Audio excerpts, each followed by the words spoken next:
A black man walks toward a country club entrance, confident, calm, carrying nothing but a folder. Minutes later, he's face down on the pavement, handcuffed, accused of trespassing where he doesn't belong. But when officers finally check his ID, silence falls. They didn't just arrest a man, they arrested a U.S. Senator. The morning sun glints off polished cars outside the Lakeside Country Club.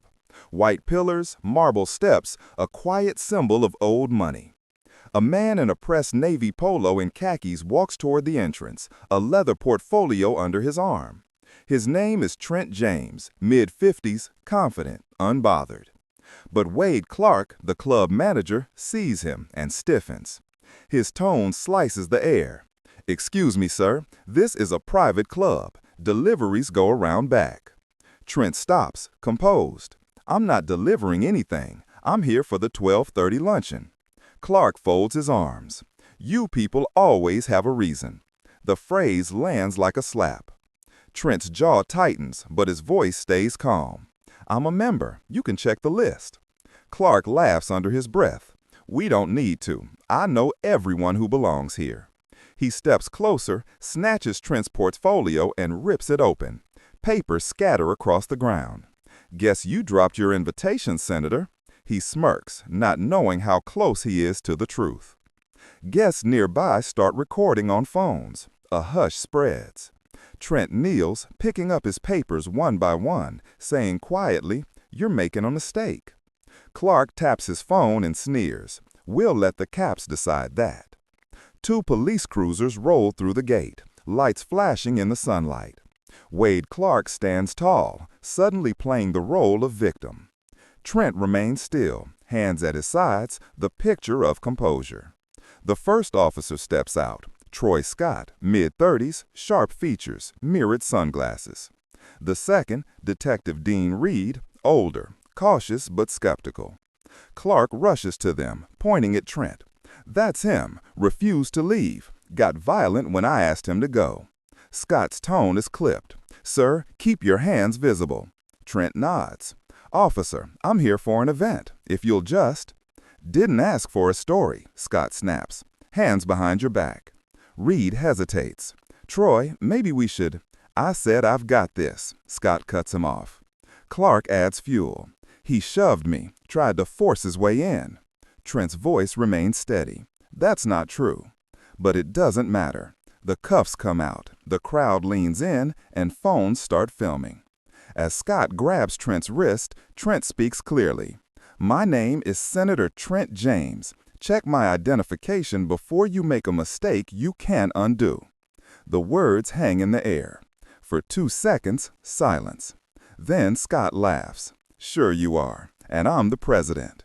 Click. The cuffs tighten. Reed watches, uneasy. Something about the name rings a bell, but pride and pressure outweigh doubt. As they lead Trent toward the cruiser, Clark calls out, "Make sure he's charged with trespassing." Trent looks over his shoulder, eyes calm, voice low. "You just arrested the wrong man." The crowd doesn't know it yet, but this moment, captured on half a dozen phones, is about to go viral. Inside the police station, fluorescent lights hum overhead. Trent sits behind a metal table, wrists marked from the cuffs. He's silent, composed, almost too calm for someone just arrested.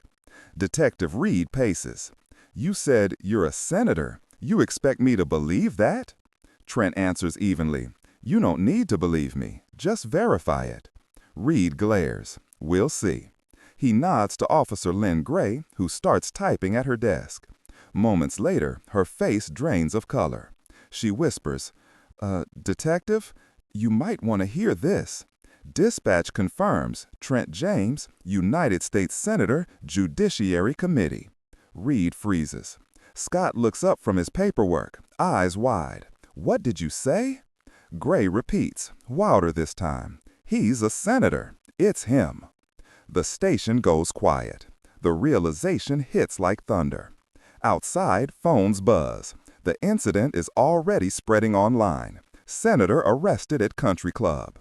Reed's radio crackles. Be advised, Senator Trent James was scheduled to speak at that location for a fundraiser today. He's the guest of honor. Reed stares at Trent, speechless. Trent leans forward, calm but cutting. You didn't just arrest a senator. You arrested a citizen the same way you arrest every man who looks like me. Gray exhales sharply. We need to fix this. But it's too late. Media vans are already pulling up outside. The truth is out. Trent leans back, voice low but firm. Now the real investigation begins. Within an hour, the footage is everywhere. Clips flood social media. The shove, the arrest, the line that breaks the internet. You just arrested a U.S. senator. Reporters swarm the precinct. An attorney storms through the doors, followed by cameras. Release my client, now. Detective Reed stumbles over his words. We're verifying.